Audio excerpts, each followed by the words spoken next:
ដោយសារតែមានបងប្អូនយើងគាត់ខមមិនសួរថាតើអាស្ពាន់ក្រហមឬក៏តុងដៃនឹងខ្ញុំបានយកមកពីណាឬក៏ទិញមកពីណាសម្រាប់ស្ពាន់ក្រហមឬក៏តុងដៃនឹងខ្ញុំបានទិញមកពីណាទេគឺថាខ្ញុំយកមកពីឧបករណ៍ចាស់ៗដែលវាខូចណាឧទាហរណ៍ថាយើងមាន Dynamo នេះមួយធំហើយចឹង Dynamo នឹងយើងកែលេងបានវាខូចឆេះគ្រឿងខាងក្នុងអញ្ចឹងយើងត្រូវដោះយកស្ពាន់ក្រហមនៅខាងក្នុងហ្នឹងយកមករួមជាមួយនឹង motor ដែលទូជាងវាហ្នឹងដើម្បីបង្កើនល្បឿននៃ motor ដែលយើងចង់កែហ្នឹងហើយអ្វីបាននេះខ្ញុំយកអានេះដុំសាកនេះមកគឺថានៅក្នុងដុំសាកហ្នឹងគឺថាវាមានដុំភ្លើងមួយធំនៅខាងក្នុងហ្នឹងនេះជាប្រភេទរបស់ជប៉ុនហើយក៏សូមអធិស្ឋានទុកជាមុនដែរតែខ្ញុំអត់ស្គាល់ឈ្មោះវាច្បាស់ទេអាដុំភ្លើងនៅក្នុងនេះមិនដឹងគេហៅស្អីទេសម្រាប់នៅតំបន់ខ្ញុំគេតែងតែហៅវាថាកូនជ្រូកអញ្ចឹងតាមខ្ញុំហៅតាមគ្នាទេមិនដែលឈ្មោះពិតអត់ដឹងឈ្មោះអីទេបើតែបងប្អូនដឹងជួយប្រាប់ខមមិនប្រាប់ផងអញ្ចឹងគឺថាក្នុងសន្តាននៅក្នុងវាហ្នឹងគឺអញ្ចេះមានដូចវាអញ្ចឹងមកវាមានឈីបវាហើយនឹងមានអាដុំភ្លើងមួយឬក៏កូនជ្រូកហ្នឹងមួយដុំហ្នឹងសម្រាប់នៅក្នុងកូនជ្រូកហ្នឹងគឺថាវាមានអាខ្សែភ្លើងពីរប្រភេទទី1ទៅខ្សែទូចហើយទាំងទី2ទៅខ្សែធំអញ្ចឹងអាខ្សែទូចហ្នឹងគេថាវាចូលភ្លើងចំនួន110វ៉ុលហើយវាបញ្ចេញទៅអាខ្សែធំចំនួន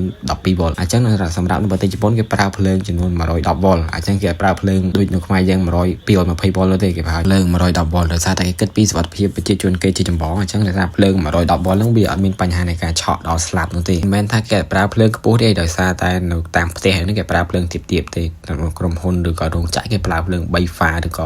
220វ៉ុលដូចយើងដូចគ្នាទេអញ្ចឹងហើយគេថាដុំភ្លើងឬក៏កូនជ្រូកនេះយើងបានដោះចេញមកហើយអញ្ចឹងយើងធ្វើការស្តុកទុកដោយសារតែផ្លែភ្លើងហ្នឹងវាមានតម្រូវការពីរគឺថាខ្សែភ្លើងធំនិងខ្សែភ្លើង